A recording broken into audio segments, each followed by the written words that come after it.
Good morning to one and all. We represent from JNFAU Hyderabad, SPA. Our master plan development plan goes to about the peri-urban areas accessibility. We'll deal with the introduction of the peri-urban areas, how it goes with transportation and connectivity, and what are the peri-urban area interference. So, according to peri-urban area interference, we in the concept, we have the peri-urbans where it's located with the main city core to the rural context, where the intermediate part of the rural-urban reaches the peri-urban area, where urbanization is due to the pull factors and the push factors, where the migration is very important to the cause of urbanization and development further. So the major emphasis in the peri-urban areas is about the peri-urban interface, which include the periphery of the city, socio-economic system, and the interaction of the rural-urban flows. How the rural-urban flows will include very major with the transportation sector. The transportation sector will include what are the people from migrating from rural to urban area for the socio-economic development or the socio-economic purpose, where the rural include the generation of the economy, and the urban system of the functions include the non-agricultural services where the employment, where the migrations from the rural area of the labor work, so the exchange of goods and services where in the markets of production, processing and manufacturing industries. So the flow depends upon the people, production, commodities, capital and income, information and natural resources, the waste and pollutions. So that accessibility includes a major part of the transportation of the goods and services, the people and the intermediate and the final goods of the manufacturing. Coming to the next,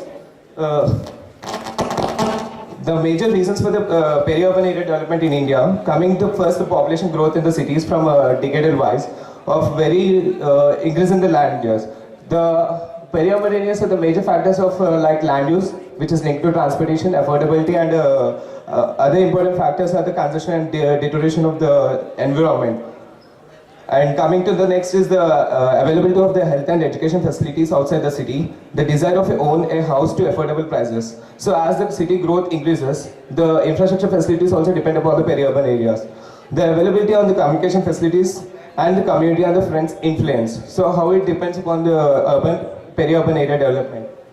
Coming to the case study. Case study of Hyderabad. Hyderabad is located in the northwestern part of Telangana and in the southeastern India. Hyderabad is 1566 kilometers south of Delhi.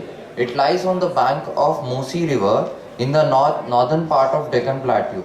Greater Hyderabad covers 650 kilometers square, which is 250 square miles, making it one of the largest metropolitan areas in India.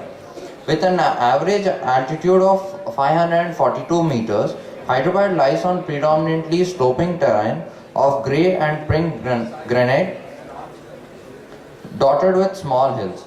The highest being Banjara Hills is at 672 meters, which is approximately 2205 feet. Coming to the climate of Hyderabad, Hyderabad has a tropical wet and dry climate bordering on a semi-hot arid climate. Winter lasts for only about 2.5 months, during which the lowest temperature occasionally dips at 10 degrees Celsius. May is the hottest month when daily temperatures range from 26 to 38.8 degrees Celsius. January is the coldest and has temperatures varying from 14.7 to 28.6 degrees Celsius. Temperatures in the evening and morning are generally cooler because of the city's moderate elevation. Heavy rain from the southwest summer monsoon falls between June and September, supplying Hyderabad with most of its annual rainfall of 812.5 mm. Coming to the demography, when the GHMC was created in 2007, the area occupied by the municipality increased from 175 km square to 650 km square, which is approximately 250 square miles. Consequently, the population increased by 87% from 36 lakhs in 2001 census to 68 lakhs in 2011 census, 24% of which are migrants from various parts of India, to making Hyderabad the nation's fourth most populous city. As of 2011, the population density is 18,480 km square, At the same 2011 census, the Hyderabad urban agglomeration had a population of 77 lakhs, making it the sixth most populous urban agglomeration in the country. The population of the Hyderabad urban agglomeration has since been estimated by electoral officials to be 9.1 million as of early 2013, but is expected to exceed 10 million by the end of the year. Literacy rate stands at 82.96%, where male literacy rate is 85.96 and female is 79.79%, higher than the national average of 74.4. The socio-economic strata consists of 20% upper class, 50% middle class and 30% of working class. Now coming to Hyderabad Metropolitan Area Development Plan, which was come in 2001, and it was prepared for the 2031 for the projection of 20 years. Now we have seen the location and the demography and all the settlements. Majorly Hyderabad is located in the Deccan Plateau of region with high in the population. It can be also called as mostly the desirable second capital city of India. So the migration of not only the state also but India for the working employment purpose. So major the development plan was divided into 4 sections, which was called zoning and activity regulations, land development related stipulations, schemes and circulation network pattern, and building and site development. So the section C will include the accessibility where the master plan goes to regional level, which extends to nearly 5,000 square kilometers. So effects of Hyderabad peri-urban development. Rapidly growing land cost within the city has created the enormous demand for the land outside. So we have the previous said that the peri-urban English include transportation and the land use. So the land use has major effect in the peri-urban areas, where in the case of Hyderabad, the land costs vary from the 400 rupees per SFT to nearly 1,250 when coming to from peri-urban areas to the center of the city. So the distance of the transport and the growth of the development of the corridors also has a major effect in the peri-urban areas. The land value and the accommodation rent differentials drive especially the people of the middle class, its income group and the peri-urban areas to search the cheaper and the better accommodation. The trade-off between the transportation and the expenditure results in the more transportation-oriented lifestyles, which trend to the government policies to promote housing activity and the financial institutions, which reduce the interest rates for the loans. The main observation at peri-urban areas are covering income, transportation expenditure, modal shares relating to work trips, shows the highest level of walking and cycling around in the settlements, which lowest transportation and lowest income.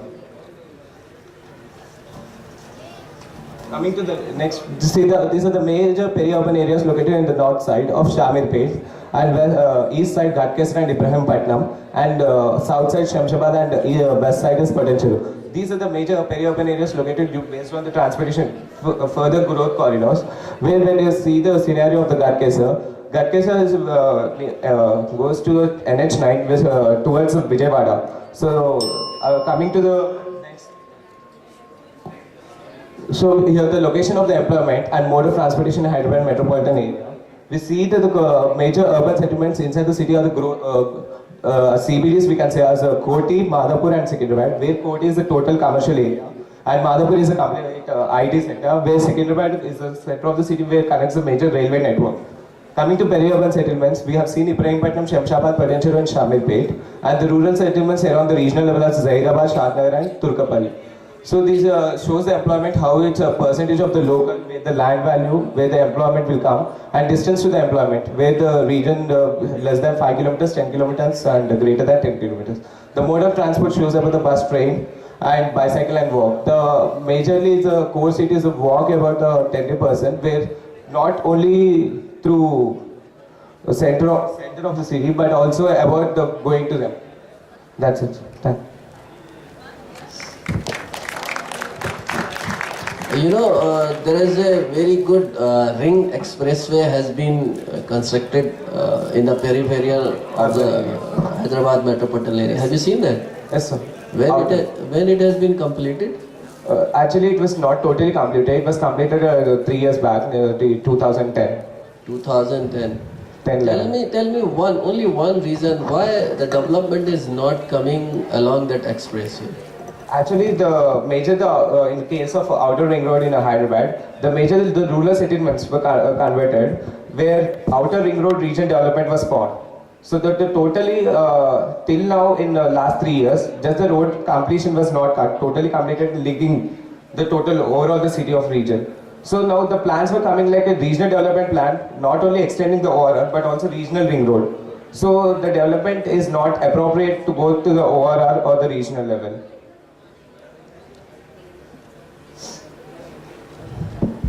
Thank you, sir. Any question from the audience?